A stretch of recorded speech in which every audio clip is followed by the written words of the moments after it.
Bonjour les amis. Y a-t-il véritablement des missions de vie? Une mission de vie? Ou alors finalement, il n'y en a pas? Et c'est vrai que là aussi, il y a tout et son contraire. On va dire c'est un peu d'actualité, qu'à la fois on cultive, on déploie, et il y a beaucoup d'enseignements qui parlent des missions de vie, et il y en a beaucoup aussi qui disent que ça n'existe pas. Dans ceux qui n'existent pas, ils disent non, non, il n'y a pas de mission de vie, mais il n'y a qu'une seule grande mission de vie, c'est de vivre. Ok, donc ça en fait au moins déjà une. Et après, on peut se poser la question, mais alors, la vie, c'est quoi? Eh bien, la vie, c'est expérimenter toutes sortes de choses, y compris les émotions, les pensées, dans ce corps. Donc, ça nous en fait déjà des missions, si on regarde bien. C'est mon ego aussi, je vais apprendre à le spiritualiser. Donc, ça aussi, tout ça, ce sont des missions de vie. Le fait de pouvoir être plus fraternel avec les autres, ce sont aussi des missions de vie. D'accord? Des contrats que nous faisons les uns avec les autres à chaque instant, avec des missions qui ramènent à des contrats. Donc, c'est une succession de milliers de missions et de contrats en réalité. Maintenant, ce qu'on appelle plus communément mission de vie, on va dire les choix que nous avons faits, du style, ben, je vais prendre mes choix, j'ai choisi d'être un enseignant. J'ai choisi d'être un thérapeute, j'ai choisi d'être un médium, j'ai choisi d'être un auteur. On va dire ce sont des missions principales, pas plus importantes, principales que j'ai choisi de vivre. À la fois parce que j'ai déjà un bagage, mais à la fois aussi parce que ça va me permettre de me guérir. Si je regarde le thérapeute, je pense que ça commence vraiment d'abord par moi-même. Et on peut vraiment dire que d'abord, j'ai choisi d'être thérapeute pour continuer à me guérir, pour continuer à prendre conscience de mes blessures, pour continuer à voir où sont mes limites, où sont mes croyances. D'accord? Et là, on va dire, ce qui est merveilleux, c'est que à la fois je me guéris, à la fois je prends conscience de certaines de mes blessures et à la fois je peux aussi inspirer d'autres personnes à se guérir aussi et à prendre le chemin vers la conscience. Après, bien sûr, on peut dire qu'il en est de même avec l'enseignant. L'enseignant qui est à l'intérieur de moi a de nombreuses ressources et je ressens déjà, pour ceux qui y croient, on voit des vies antérieures où il y a des bagages. Cet enseignant aussi accepte d'être un médium qui, effectivement, est inspiré par des êtres des autres dimensions, parce que j'appelle les guides spirituels de l'autre dimension, qui m'inspirent aussi. D'accord? Comme aussi tout un bagage qui vient aussi d'autres enseignants que j'ai eus à travers mon existence. Donc, du coup, ces enseignements sont d'abord pour moi.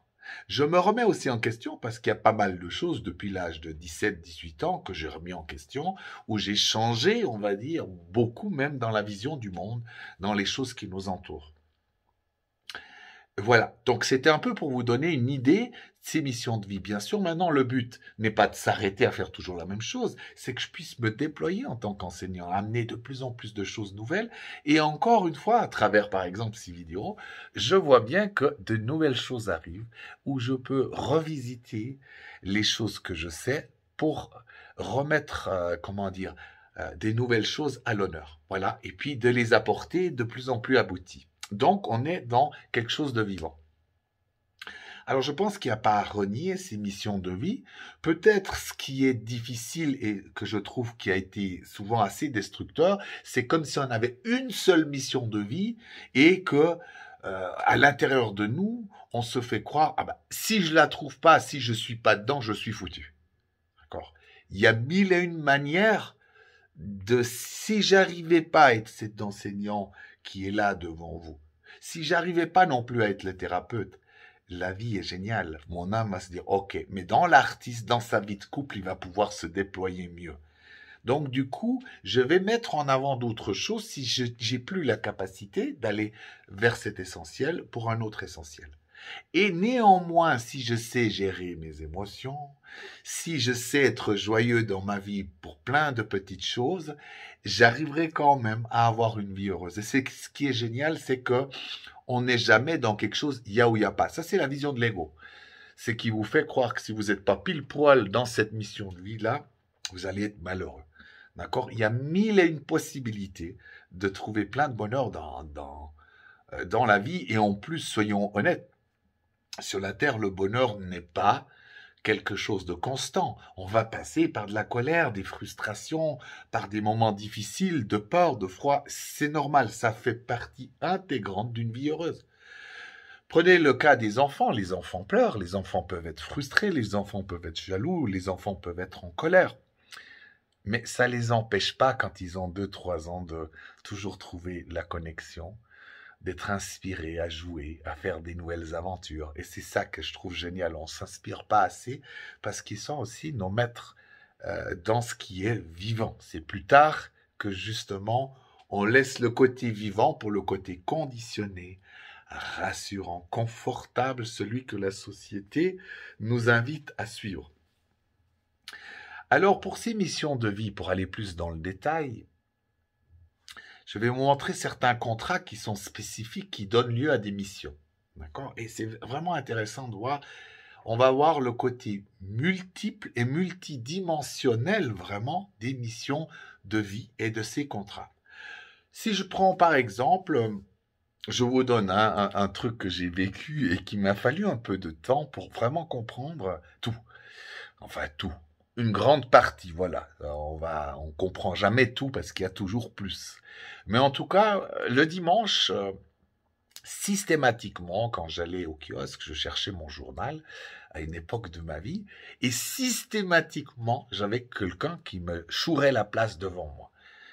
Et je me dis, c'est pas possible, ça me mettait en énervement, j'étais vraiment énervé, et puis un jour, même une vieille dame me prend la place comme ça. Et je me souviens avoir été méchant un jour en disant, c'est pas parce que vous êtes âgé qu'il faut vous donner le droit de tout faire, d'accord? J'étais là avant vous, bien avant, donc maintenant vous allez attendre. Et je vois qu'à chaque fois qu'il se passait quelque chose, ça éveillait en moi de la colère et une vision du monde où les gens sont méchants. Ça ne peut pas être un hasard. D'accord. Donc je voyais que systématiquement aussi le dimanche, c'était dans le jour où j'avais de la colère, des frustrations qui remontaient bien sûr, parce que le lundi pour le travail approchait, et puis comme j'étais dans une vie où j'estimais que rien ne me plaisait, j'avais l'impression qu'il n'y avait rien pour moi, il fallait bien trouver des coupables à l'extérieur. Mais le contrat, et c'est un contrat pas très équilibré, mais un contrat quand même. Comme je voyais pas cette colère en moi, ces frustrations, que je me faisais semblant de rien, puisque je m'étais bien anesthésié, eh ben, je faisais le contrat, d'accord, avec une autre personne qui avait de la colère et de la frustration pour l'évacuer, cette colère, d'accord? Alors bien sûr, c'est de loin pas l'optimum. C'est pas comme ça que je vois la santé, ni l'équilibre. Mais disons, il vaut mieux quand même un peu sortir que rien du tout. Et donc, ce qui fait que le contrat étant fait, d'âme à âme, on se le joue le scénario dans cette réalité terrestre de la matière. D'accord? Donc, du coup, j'arrive avec mon bagage et son bagage et on se rencontre. Et le scénario se passe, pas consciemment. Si on pourrait s'arrêter, ça serait merveilleux.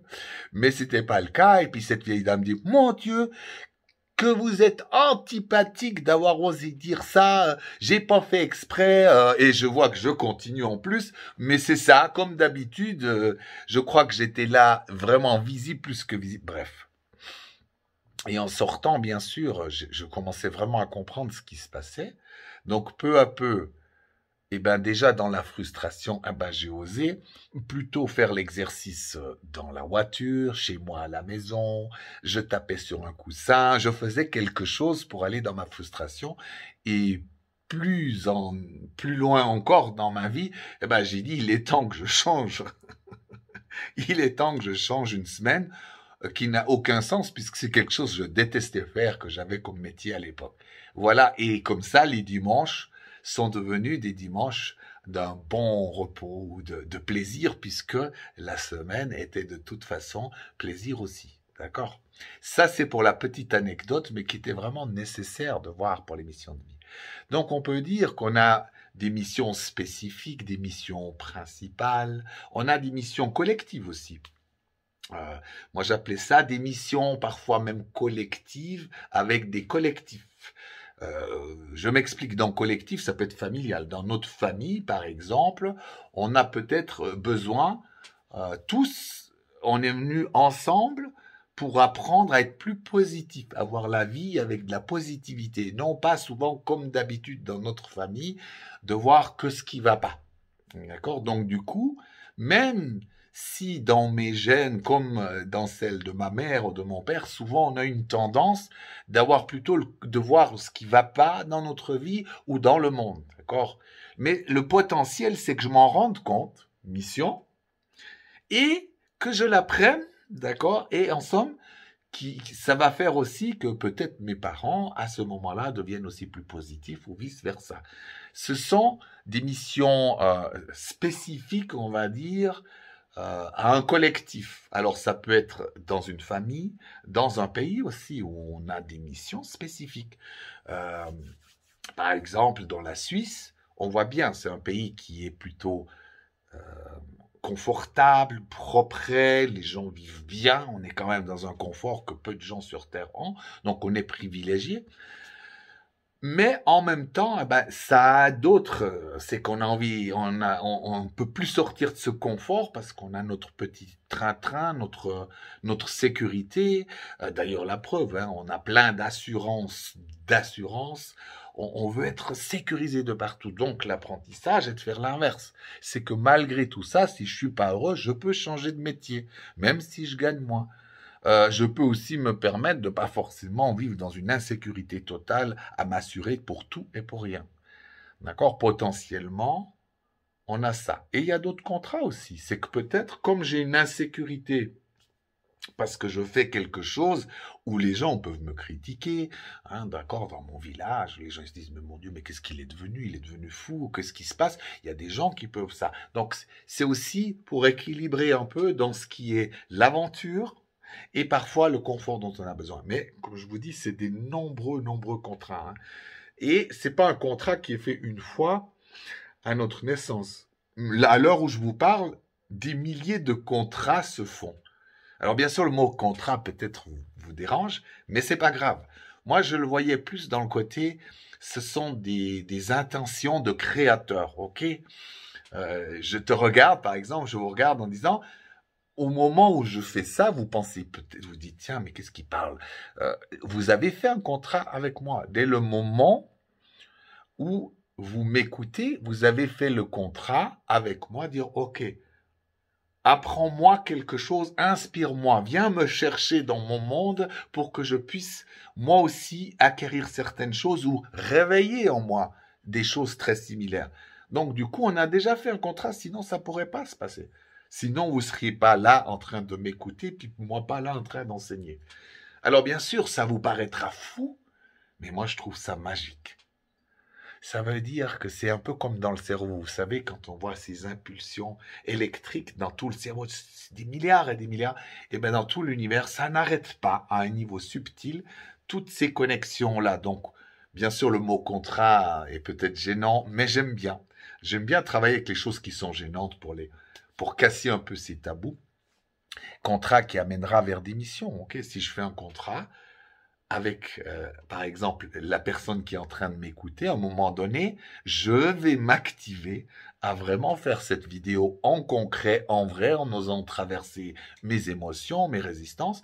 Comme vous, peut-être, ça sera la première fois que vous allez me voir en me disant, il n'a pas une bonne tête, ce type-là, il m'a l'air un peu bizarre. Voilà, en plus, il met des chemises de couleur,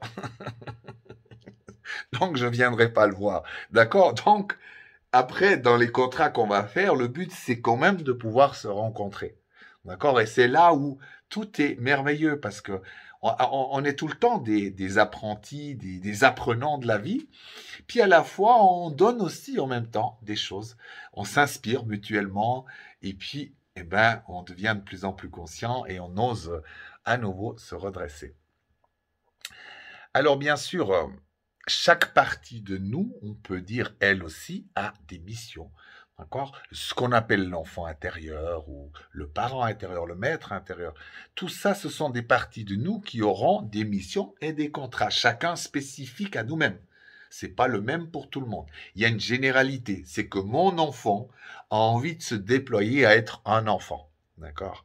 Donc, selon les blessures que j'ai maintenant, eh ben, j'aurai tout en amont un travail de guérison où mon enfant va pouvoir se déployer, jouer, être un enfant, même aussi être en colère, frustré, joyeux, triste.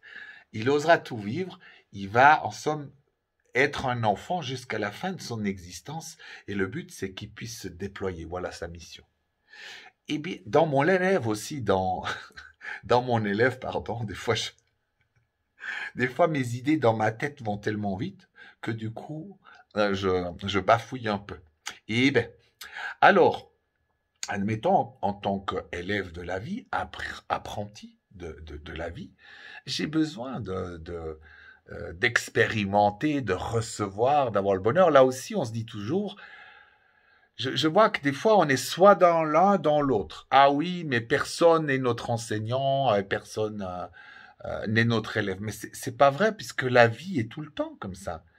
Il y a un tas de choses dans ma vie où je suis un apprenti, où j'apprends des autres, des situations de vie, et il y a des autres endroits, des autres côtés de moi, où je donne, où je peux être quelqu'un qui inspire. Et je vois pas de mal puisque c'est cette fameuse énergie qui circule, d'accord? Alors bien sûr, si vous prenez qu'un seul rôle, une seule mission de celui qui donne ou qui enseigne et qui n'apprend jamais rien, c'est quelque chose qui ne joue pas. Ça veut dire qu'il y a un problème à l'intérieur de vous, il y a une souffrance qui fait que vous ne pouvez plus être un élève. Ou alors si vous êtes, je vois des gens qui restent, ça fait 20 ans, ils ont une sagesse et des choses à apporter, mais ils bougent pas. C'est-à-dire jamais ils vont aller dans le rôle d'une personne, par exemple, qui donne des conférences. C'est juste pour vous donner des exemples. Hein.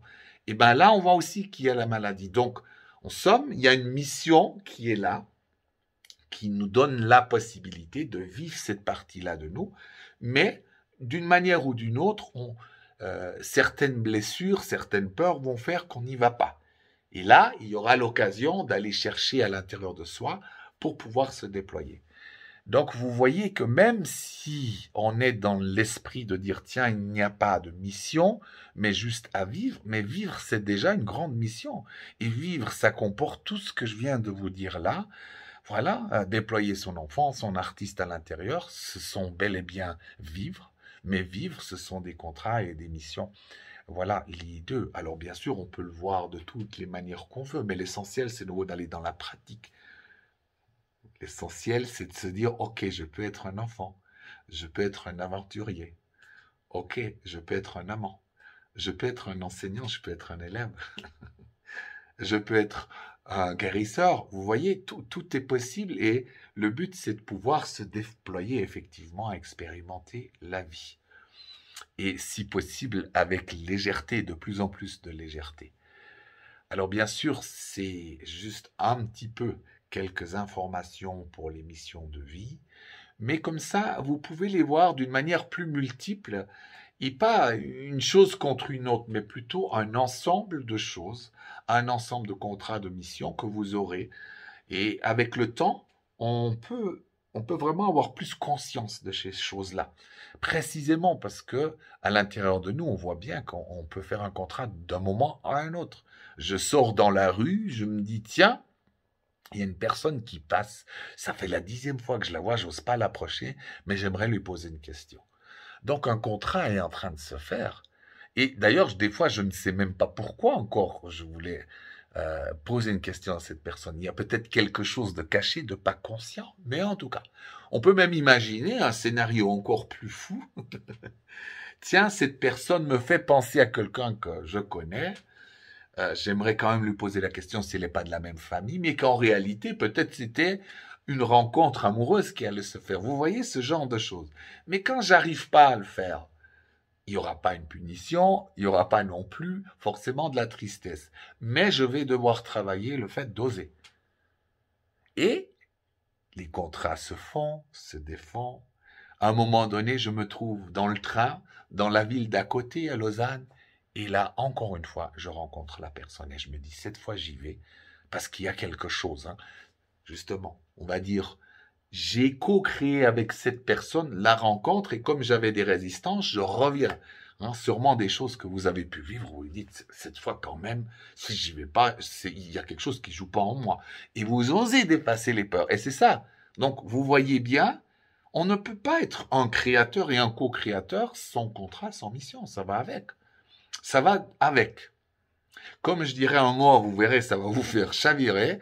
La manipulation, en somme, ça nous amène à manipuler d'une manière ou d'une autre, mais dans le bon sens, manipuler comme un créateur et non pas sur Terre, manipuler pour rendre dépendant quelqu'un, manipuler pour obtenir, manipuler pour prendre le pouvoir sur les gens. Ça, c'est malsain comme très souvent sur Terre, mais plutôt de la manipulation comme celle, je sais bien que c'est un mot difficile, la manipulation positive où, par exemple, je peux imaginer, je suis un bon papa et je vois mon enfant qui fait des gribouillis avec la salive, avec la terre, et que je lui dise, et là, mon enfant vient montrer, regarde papa, regarde le beau dessin que j'ai fait, même s'il y a plein de terre, il y a même peut-être une crotte d'un chat qui a été mélangée, c'est, si du point de vue artistique, je me dis, bon, mais du point de vue du père que je suis, je sais que c'est ses côtés artistiques qui sont là, donc je vais le stimuler à y arriver. Et ça aussi, ce sont des contrats. Ce sont aussi des missions. Et elles sont très importantes puisque en osant stimuler mon enfant à ce moment-là, il va grandir dans l'esprit qu'il est un artiste. Si je fais, mais caca, c'est moche, qu'est-ce que tu fais là? Je suis déjà en train de le casser, d'accord? Tout ça, ce sont des missions et des contrats. Parfois, on le fait aussi, d'ailleurs, avec notre ego. Mais c'est une autre histoire parce qu'effectivement, là, dans ce genre de contrat, on va plutôt dans le négatif, dans la non-vie, où on se donne, on se fait des contrats à l'intérieur, comme avec les gens. Hein. Quand j'étais alcoolique, où on parlait le vendredi soir de se guérir de l'alcool, mais en étant déjà tous bourrés autour de la table, je vous explique pas, ce sont des contrats, pas pour guérir, mais pour être plus malade. Voilà. Je vous remercie et je vous souhaite le meilleur, rien que le meilleur pour vous dans votre vie. À bientôt.